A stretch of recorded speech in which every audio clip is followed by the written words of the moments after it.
দীর্ঘ ২১ বছর পর বুধবার চায়ের রাজধানী মৌলভীবাজার সফরে যাচ্ছেন বিএনপি চেয়ারম্যান ও প্রধানমন্ত্রী তারেক রহমান। তার আগমনকে স্বাগত জানিয়ে মিছিল, মিটিং আর স্লোগানে মুখরিত জেলার প্রতিটি উপজেলা, শহর ও হাট বাজার। প্রথমে শ্রীমঙ্গল ও পরে মৌলভীবাজার জেলা সদরে পৌঁছে নিম্ন আয়ের মানুষের মাঝে ফ্যামিলি কার্ড বিতরণ সহ সমাবেশে বক্তব্য রাখবেন প্রধানমন্ত্রী। এই অনুষ্ঠানকে ঘিরে সব প্রস্তুতি শেষের দিকে।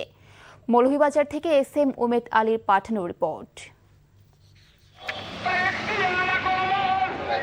প্রধানমন্ত্রী প্রথমে বুধবার দুপুরে মৌলভীবাজার জেলার চায়ের জনপদ শ্রীমঙ্গলের ভিক্টোরিয়া উচ্চ বিদ্যালয় মাঠে উপস্থিত হয়ে সেখানে 152 জন নিম্ন আয়ের মানুষের মাঝে ফ্যামিলি কার্ড বিতরণ অনুষ্ঠানে অংশ নেবেন।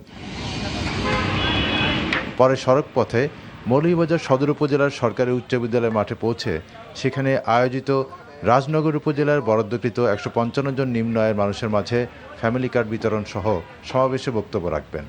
প্রধানমন্ত্রীকে বরণ করতে সাধারণ মানুষের মধ্যে গত কয়েকদিন থেকে বইছে উৎসবের আমেজ।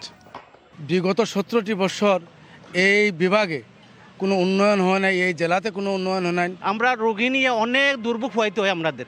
আমরা যে কোনো একটা কিছু হইলে, ছোটোখাটো কিছু হইলো আমরা সিলে যাইতে হয়। এই উপজেলায় বিশেষ করে আমাদের কোনো স্টেডিয়াম নেই খেলাধুলার জন্য। তরুণ সমাজকে তিনি মৌলভীবাজারবাসীকে এবং ভালো কিছু দিবেন। মৌলভীবাজারবাসীর দীর্ঘদিনের দাবি একটি মেডিকেল কলেজ, মৌলভীবাজার সরকারি কলেজকে বিশ্ববিদ্যালয়ে রূপান্তর, শমশেরনগর বিমানবন্দর চালু করা সহ কিছু উন্নয়নের প্রস্তাব প্রধানমন্ত্রীর কাছে তুলে ধরা হবে বলে জানিয়েছেন দুই উপজেলার নির্বাচিত সংসদ সদস্য।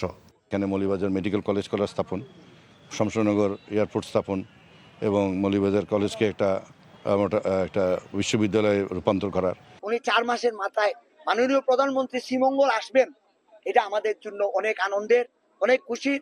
এবং আমার এই এলাকার মানুষ, শ্রীমঙ্গল কমলগঞ্জের মানুষ আনন্দের বন্যায় ভাসতেছে। প্রধানমন্ত্রীর আগমনকে ঘিরে সার্বিক নিরাপত্তা ব্যবস্থা, মঞ্চ সহ পুরো মাঠের প্রস্তুতি নিবিড়ভাবে পর্যবেক্ষণে জেলা প্রশাসন, পুলিশ ও অন্যান্য আইনশৃঙ্খলা রক্ষাকারী বাহিনী সার্বক্ষণিক দায়িত্ব পালন করছে। NTV news desk.